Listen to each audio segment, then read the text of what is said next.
Hello, Assalamualaikum warahmatullahi wabarakatuh. So my name is Muizah binti Muhammad. I'm a speech language pathologist or a speech therapist, and I'm also a preschool teacher, a childcare teacher, preschool and childcare operator and school operator.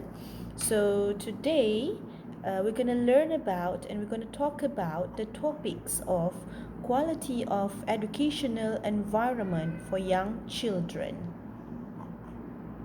So, educational environment, especially in young children, plays a very significant and influential outcome in children's educational journey from young child to adults in the future. So, environment plays a major role in shaping our children's personality, behavior, intelligence, skills, social communications, and the well-being of a child as an overall. So children are like white clothes. We are the one who shape them. So if we install good input to them, the likelihood of them to develop and become a better person is higher. And same goes if we don't install a good input for them, so it will become the negative way. So there are many factors, and the first factor is especially definitely the person, the family itself. The family consists of the father, the mother, and the siblings, and also the relatives. And the second factors, we're going to look into the educational institution, the preschool, or the childcare that we send our children to. And the third one is the environment. So it's very important for parents to find a quality preschool or childcare center. So in order for our children to learn and grow. So many aspects that we need to look into before we make decisions. And the purpose of this assignment is to strengthen our knowledge of quality early childhood environment and its relations to the theory and child's learning, and also the objectives are to make a pre-observations on the classroom environment in terms of the three areas, which are the classroom design, the classroom procedure, and also the classroom setting on how it fosters a child's holistic development. And also we're going to make a post observation to the similar classroom after some changes has been made in order to develop a suitable environment to foster children learning and becoming more inclusive towards special needs children. So for this assignment, I have been observing a preschool classroom in order to Iman Tahfiz Preschool, which is located in Pulai Jaya, Skudai, Johor Bahru. And after getting permissions from the principal, and then I come into the classroom and do the observations. So that particular classroom consists of 15 students of 6-year-old children, and there is one teacher that is handling the class. So for the observation and discussions relating to classroom designs, so in the classroom, in the building, they have 3 classrooms. So they divided the classrooms according to the age, which is for age 4 years old, age 5 years old, and 6 years old.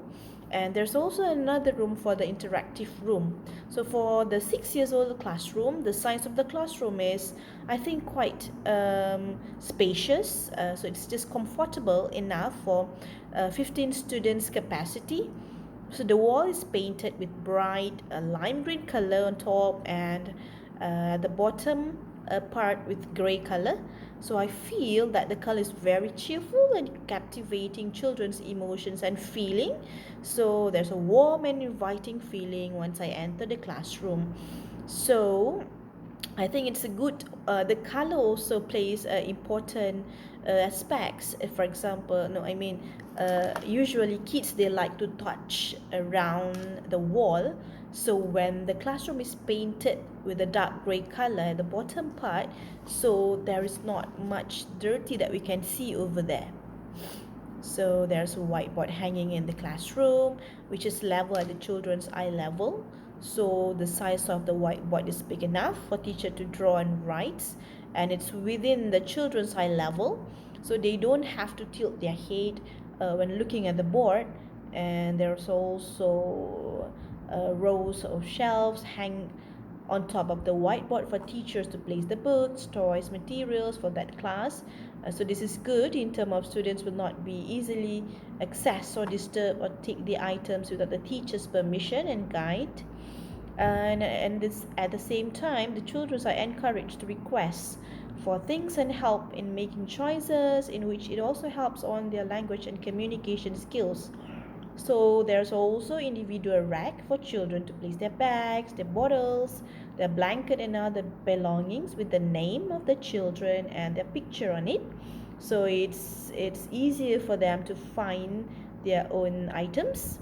So the children learn to place their bags nicely on their cube, which is good for their independent skill. So there are also window panels with a pastel transparent curtain so that natural lights enter the room. There's storybooks corner for the children to choose their preferred book during free play and storytelling activity. And there are decorations which is captivating and also informative for the children. There are also lines at the main door, which acts more as the visual cue for them to line up. This is circle line. This is for the circle time. This is for the boundaries, and then this is for them to follow the instruction. So during the circle time activity, the child will be sitting together in the circle, and then they will share the stories. They will be talking in front of the classroom.